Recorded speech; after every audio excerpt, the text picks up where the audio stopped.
Well, we're still here, and of course, we want to move to the next segment. And of course, this is one very interesting discussion I felt we needed to talk about and deal with the issue basically. And we'll be looking at the regional governance across, where we have the post-course security, sovereignty, and development in the Sahel.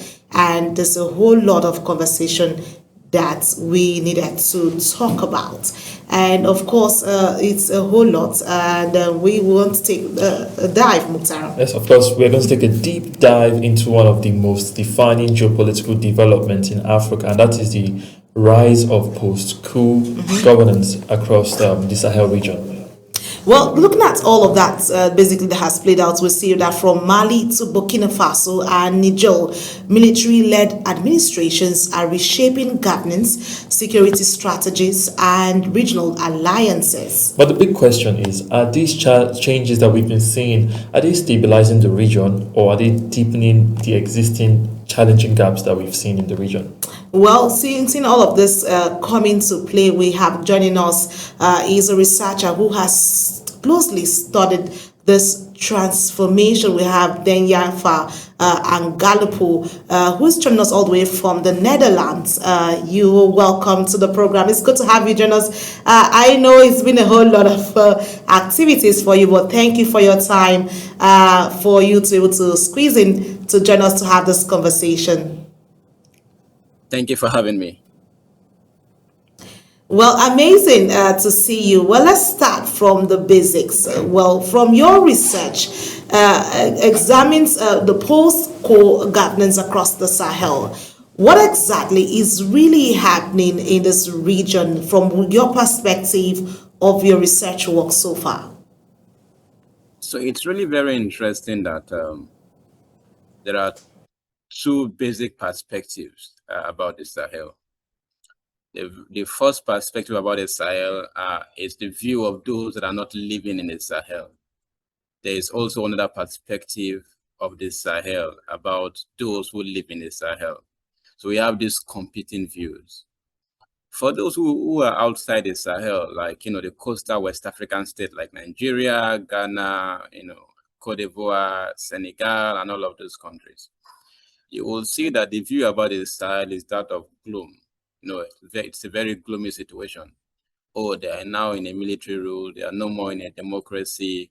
Things must really be very, very bad with them and all of that. Things are really very bad there and all that.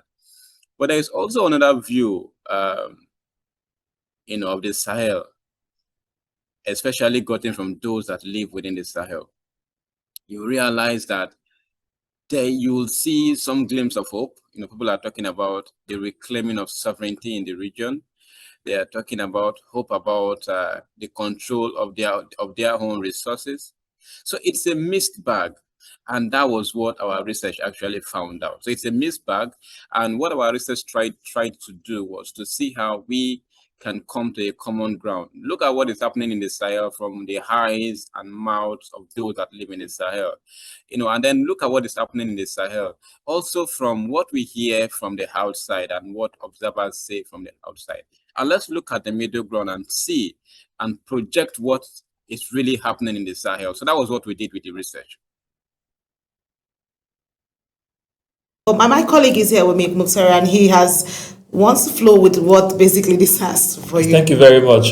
From the research, what has been the pattern in terms of the recurring coup we've seen across Mali, Burkina Faso, and those other countries? What are the pattern, and what does this say about the structure of governance and leadership across the West African region? Quite an interesting. I can hear you hold back. Okay, that's good. Okay, so if you look at the coup, whether you talk about Mali, Niger, or Burkina Faso, there is a common trend. You will realize that, for example, in Niger, it came after the aftermath of a very fraught elections. So their elections were highly contested. They had different issues of legitimacy, and that led to the coup. That hosted out Mohamed Bazoum. If you go to Burkina Faso also, if you trace the origin of the coup, it was also basically about, elections that lacked legitimacy. That is also for Mali also. So if you look at all of these regions, you realize that it is as a result of the failure of democracy. So people were basically frustrated. Let's say, for example, you see a situation where election was not free and fair. But of course, you also know the judiciary has been captured. Let's say the legislature has been captured. These are the fundamental instruments of democratic reset. And if all of those instruments have been captured, really, what will people do? So that was the reason why people actually accepted this military junta. It was not as though they really loved the military coup. It is basically because of the frustration with the democratic process. That is one. The second one is also about poverty and economic lack. So Niger is about one of the poorest countries. Burkina Faso is not faring very well economically. Mali is also not faring well with economically. So they are taught that democracy would bring about development, governance dividends, hospitals, bring about dividends of governance. But I mean, they actually didn't see that. So it was the frustration with democracy and its inability to project economic development that also led to the coup. The third one really it's about the quest for sovereignty. These countries were under colonial rule, and even after colonialism, they were still under the grip of France.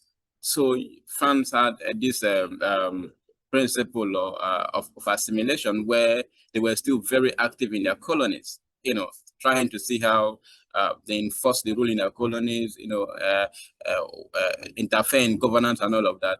And these countries felt that it's enough, right? They felt that the natural resources that they have were not benefiting them, but rather benefiting foreign-led governments and countries. And they wanted a sense of sovereignty. So it was a decolonization approach. The last, I mean, not really the last, but where I probably will stop for you to ask more questions really, is that it was also a protest to the colonial grip of ECOWAS and other multilateral organizations in West Africa. So ECOWAS, they saw was becoming some sort of, a club of head of states and presidents. They were basically protecting presidents, rather than entrenching democracy. So, for example, let's just say a conflict happens and or even violence happens, terrorism happens, and then people die, right? When people die, ECOWAS just releases statements without holding government to account to say, well, this thing needs to stop, right? And even when elections are rigged, ECOWAS just releases statement. There is no real actions. But when there is a military coup, they come all out. And in fact, in the case of Niger, they wanted to deploy the standby force for the first time. Let's not forget, they've suffered terrorism for quite a long time, and the ECOWAS standby force was not activated. It was only nearly activated when a military coup happened. So for the mindset of those in the Sahel, they will say probably, where is ECOWAS? Is ECOWAS standing for us? Is ECOWAS standing for us or standing for Western powers? Especially because they were mostly silent during the time when terrorism had become a very big deal. Election rigging had become very, had become, the mainstay. So the whole idea is it was the frustration with democratic governance that gave rise to the coup in the Sahel. I like the dimension with which you've actually put out for us to understand and get the picture of this, because from what we've seen is not just about the whole political change or it's or structural, but let's turn our focus and look at the alignment, the sovereignty and governance by the security realities that has played out. Security is often cited as the justification for these schools. Has the situation really improved across the different countries in the Sahel region? Well, I think that it's really a mixed bag. If you look at ArcLight data and other databases, you will realize that there has not been a considerable improvement in security despite the coup. So when I look at Niger, you look at Mali, you look at Burkina Faso, you realize that there's not been a considerable improvement in security. And in fact, in Niger, I mean, in Mali, for example, the country is almost cut off from energy because all the tankers bringing petrol to the country is attacked by terrorists. And it doesn't seem as though the alliance of the Sahelian state or even the Malian government has been able to improve security significantly. No. I think what we see and what we see from the research is that people are just still hopeful. They are given time to say, probably, these people have good intentions. And even if we are suffering, really, probably things would, get better.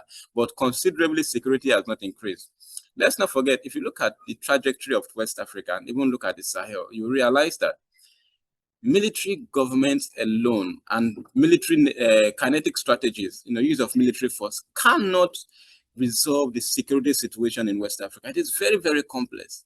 And when military government comes to power, all of the dialogue, negotiation that happens behind the scene, community consultation that happens, are shelved aside for military option. And military option alone cannot end the conflict in West Africa or even in the Sahel, because it is basically guerrilla warfare. And when it is guerrilla warfare, what happens is that, people mix this up with the community. Sometimes they are bandits by day, they are terrorists by day, and they are community members, they are terrorists by night and community members by day. They could be bandits by night and then community members by day. So it is difficult to track them down. And only a whole of society approach with that involves consultation that democracy actually provides anyway, that will easily lead to the end in conflict and violence in that region. So military solution and military coup has not really helped in that regard. Sometimes you can see a bit of low, you can see a bit of high. But if you look at where the conflict was and where the violence was for military took over, you realize that there has not been a substantive improvement in that region. Thank you very much, Mr. Denkfa. Your report also talks about dual governance. What exactly does that actually mean in relation to the realities we are seeing in the West African sub-region in terms of these coups? So, when we talk about dual governance, we talk about dual governance in different ways. Dual governance falls with respect to state authority and non-state actors. There are considerable part of the Sahel, and of course, even in West Africa, that is governed by non-state actors. So people call it ungoverned space. Some call it alternative governance space, because they would argue that those places it's not without government. They are also just governed by terrorist actors and non-state actors. So they would rather call it alternative governance space. So we have places that are governed basically by formal authorities, and also places that are basically governed by the terrorist and non-state actors. So that's one level of dual governance. The other level of dual governance that we see in West Africa now is that we now have two competing multilateral organizations. So we have the Alliance of the Sahelian State. We also have they have the ECOWAS, both competing for attention, basically not collaborating, to deal with the security situation that we have in West Africa. So it is a mixed bag. You have a different mix of governance, different mix of ideology at play. Meanwhile, we are better cooperating and cooperating and competing to solve the security situation, because most of the security situation are transnational anyway. So this non-cooperation, this dual level of governance, does not really help in any form. I see that that has played about, seeing that we also have the issue. So we want to ask basically, even with strong rhetoric on sovereignty control is still not on ground. Is that what it looks like for you, basically? Well, I think that it is contextual. There's some level of control. The fact that you've not seen citizens in the Sahel state, come out heavily to protest against the military leaders that you have shows that the narrative is actually working in some instance. And let's not forget, if you look at our report, you realize that when you go to the Sahel, especially the common people, and ask them about how satisfied they are with the governance of this military junta, you see the scale go very high, the percentage is very high. So that shows that they are very hopeful. Even though the metrics, the measurements that we have, especially the poverty measurement, the insecurity measurements that we have, shows that things have not gotten better. But these people are hopeful. It's like someone saying, so it's like Fela's song, Suffering and Smiling. It basically, if you look at this situation, it's more like when you have a father that you believe in tell you that, let's drink Gary this morning, things will get better in the afternoon. You seem to feel loved. You seem to drink that, that Gary with a lot of pleasure, knowing that someday or in the afternoon, things will get better. That is the kind of narrative that that the Sahelian military junta has been able to put out there. They've told these people to be patient with them, that things will definitely get better. So it's so to summarize it, it's more of a narrative control, and they've been able to use that narrative to control the populace, and the populace are mostly satisfied with them with regarding the control, because anywhere the citizens do not want military rule to continue, nothing would make it continue, because nothing beats citizens' power. Now that's much for that insight. Now, another thing that we've heard that come up in this conversation is the issues of resources. Most of these countries who have been hit by this coup are rich in minerals, gold, lithium, and how are post-coup governments handling these resources? Are they trying to utilize this for the benefit of the people, or is it something they also have done like the civilians, maybe for the military interest? How is your assessment of that particular aspect? Again, I would say that economically, we've not seen evidence that things are better economically with all the measurements that we've seen. But someone in the Sahel will also ask you, which measurement are you using? Are you sure those measurement metrics are not biased against us, especially because most of the global economic measurements would come from the Western countries, of course, that also do not like the military anyway. So, they will also argue that. But we've seen some level of control. France has been, taken out of the country. They are severing alliances with, several other Western countries and all of that. But so it appears that they are having so much control. The report also shows that they are redefining their mining laws, their extractive laws, and all of that, which is also great. But the flip side is that you are driving France away, for example, but you are tilting towards Russia, you are tilting towards China. And for me, it is like, it is like just playing between the devil and the Red Blue Sea, because it's like moving from one slave master to the other. Because in my opinion, none of these countries, have the interest of the Sahel at heart. It is basically about their own common, national interest, and that's what they come to pursue in Africa, right from colonial days till now. The basic interest of these countries is to get the resources of Africa. The best that they can, and then give back the crumbs that they can give back to the Sahelian countries. So we've not still gotten to a place where we've seen full sovereignty. For me, it's like they are just moving alliances from Western countries, to countries like Russia, like China, maybe like also like Turkey and all of these middle power countries. That this is a whole lot playing out when we talk about it. It sounds very positive on paper, and the mindsets will be, but the challenges still remain. Like you mentioned, the illegal mining, the weak institutions, frameworks, a lack of transparency still affects the outcome. So economic sovereignty, basically, from what you're saying, is this still a work in progress? Because you've mentioned the different fields and how this plays out, and basically, we want to look at the political structure and legitimacy and how this pans out. One of the most striking developments is the dissolution of political parties in some of these countries. What does that mean for democracy from what we've seen? So it's a very long run. I am not sure that people in the Sahel, citizens in the Sahel, want the military to rule, forever. Like I would say, most times it's like a drowning man. When you are drowning, you do not care who saves you. You raise your hand, right? And all you care is to get out of the water and get into the boat, right? Even if your enemy, raises his hand to save you, for that period of relief, you are okay till you get to the boat and realize it's your enemy. So what the citizens wanted was some sort of savior. They didn't know, or they didn't even care about who should save them. So the military came in, at that reset, and now they are also trying to see how they can have a grip on power. I'm sure that if we continue this experiment for 5 years, for 10 years, there will be a fundamental challenge. And this narrative that economic development is coming is mostly misinformation. So if you especially look look at Burkina Faso, for example, you see a lot of misinformation machinery, especially on Twitter. There are AI-generated pictures of development, AI development pictures that things are substantially better when things are not so. So the whole idea is that political parties have been dissolved, democratic institutions have been dismantled. These institutions took a long time. It took the sacrifices of a lot of people to build, right? So you come and then dismantle those political parties, democratic institutions, and they are going to be rebuilding afresh, because no matter how long it lasts, right? No matter how long military rule lasts, it's going to return back to democracy, and be building political parties, building the election management bodies from the scratch. That's a whole lot of work.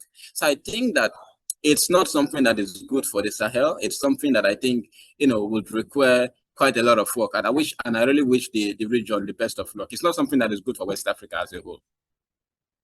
Thank you very much, Mr. Denfa. Let's now bring this to the common man, because the essence of every government is for the people. And what are the citizens saying? Are they supporting these changes? What are their sentiments with relation to these coups that we've seen? So like I said, if you ask the citizens in the Sahel, they are happy with the government. They are happy with what Traore is doing. They're happy with what Goita is doing. I mean, they are basically happy with the government, because they've seen quite a lot, they've suffered quite a lot, and they are very hopeful. So it is more of hope than being satisfied with the government. They are very hopeful that things will actually, get better. But for me, really, for West Africa, really, it is now for countries like Nigeria, Senegal, Ghana, that are in a democracy, however imperfect, to show that democracy is the best way towards development, so that when they begin to terrorize this military government for a while and see that it is not working as they thought it would work, they can now retrace themselves back to democracy, looking at the Senegalese example, looking at the Nigerian example, and maybe looking at the Ghanaian example, to say probably we have tried military rule and we've seen that it doesn't work for us. Those that stayed in democracy have substantially done better, so we can actually go back.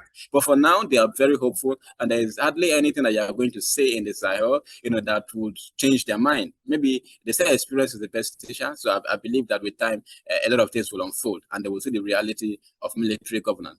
This is not also to say that a lot of good things have not been done. The military government has taken steps that many civilian governments cannot take. That level of cutting off and then pushing on that decolonization narrative is what many governments would not take because of diplomatic pressures. But that level of showmanship has been done by the military government. So there's still some credit that we can give to them for showing Africa that we can actually have some level of resource sovereignty.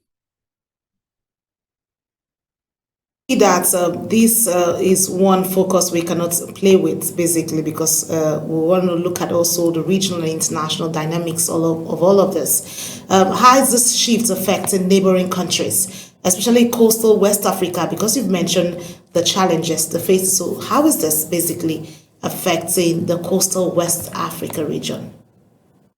It's a lot of challenge. So, for example, the multinational joint task force that Nigeria, Chad, and Niger were part of, Niger has pulled out, and that would explain why, for example, the Lakarawa group that came in from Niger became a fundamental problem in Nigeria. So if the multinational joint task force was there, probably it would have stemmed the tide of the Lakarawa group that became a very fundamental challenge in places like Kwara, in places like Kebbi, and all of that. That is one. Secondly, is that it has made it fundamentally difficult for Nigeria, Ghana, Benin, and other West African countries to come together to have a common security front. So we are not cooperating. And you know what? The militaries in West Africa are not cooperating because of these political disruptions and all of that. But the terrorist groups are cooperating across board. So we have seen JNIM cooperating with Boko Haram, ISWAP cooperating with Lakarawas and all of that. So while the bad guys are cooperating, the government is not cooperating. So there's a lot of disruption. And let's not forget, if you look at West Africa, you can basically call West Africa a country. Why I say it's a country is because most of the borders are very artificial. So if you go to Niger State, if you go to some other state like Katsina State, you can easily walk into Niger. So it is basically borderless. If it's borderless and we have common challenges and we are not cooperating, it's a very fundamental challenge. So the best that could possibly happen is for ECOWAS and AES to come together, cooperate, It's for us to come together beyond, beyond the political lines, cooperate for security and economy. Even if we're not cooperating politically, security and economy should be the utmost reasons for our cooperation, because it's really very difficult. So if you look at Benin Republic, for example, if you track conflict in Benin Republic, you realize that the conflict in Benin Republic began to grow, began to grow when you saw the military coup. Because Burkina Faso, Niger, and all of those countries, we are actually stopping, some of those terrorists from moving into Benin at the border. But now that, there is a lot of political disruption, they've hands off. And so you see a lot of increase in violence in those places. What about Cote d'Ivoire? What about Ghana? Ghana is also seeing an increase in violence. So you are seeing conflict move from the Sahel to the coastal West Africa because of the non-cooperation of governments of these countries. So I see that. Let's look at way forward, basically, because you've talked about how this affects coast, which is also close to Nigeria. But I want to look at solutions and way forward. What are the key recommendations from your research, looking at now that it's getting closer home, like Nigeria, for instance? I want to look at points which you see that authorities here needs to take charge of, basically. So different ways. First, the African Union needs to come into this and see that we have a common West Africa front. The AES and ECOWAS they need to work together. They shouldn't see themselves as enemies. They should see themselves as counterparts. Who knows, one day the AES might, come back to ECOWAS. But for now, let us work together for security and economic development. The second also is that when we look at the Sahel, it shouldn't be a combative approach where we look at the Sahel as though, it is democracy or nothing. Let us also pick some of the positive things in the Sahel and see how we can strengthen our democracy. And also, again, let us see how we can engage the Sahel. It is not good, for us to say, because these guys are in a military rule, we are not going to engage. And I'm talking to the international communities and civil society organizations. We still need to engage the Sahel, engage non-governmental organizations, engage, traditional leaders in the Sahel to see that, their governance is strengthened beyond political ideology and type of governments. Well, I want to say a very big thank you to you, because amazing discussion we have here. A lot of issues around West Africa region, the Sahel region, and how you've broken it down that this has its own effect, it has its own impact and all that. So I want to say thank you so much to you, our guest all the way from the Netherlands. Thank you for taking out time, DENGIYEIFA and ANGALAPU, for your time. It's been an insightful discussion here, and we look forward to more engagement. We look forward to seeing more research work on how the Sahel region can do better, can improve. And of course, because we know it is clear that the Sahel is at a crossroad, and balancing sovereignty, security, and democratic governance is key. It doesn't matter what it look like, but of course, we know that the choices made today will not just shape the region, but the West Africa as a whole, to give the positive impact the world is looking forward to see from the Sahel region. Thank you so much for your time with us. We really appreciate you. Thank you for having me. Amazing discussion, Mukhtar. You see that there's a lot of conversation, and from what our guest has said, it's cutting across every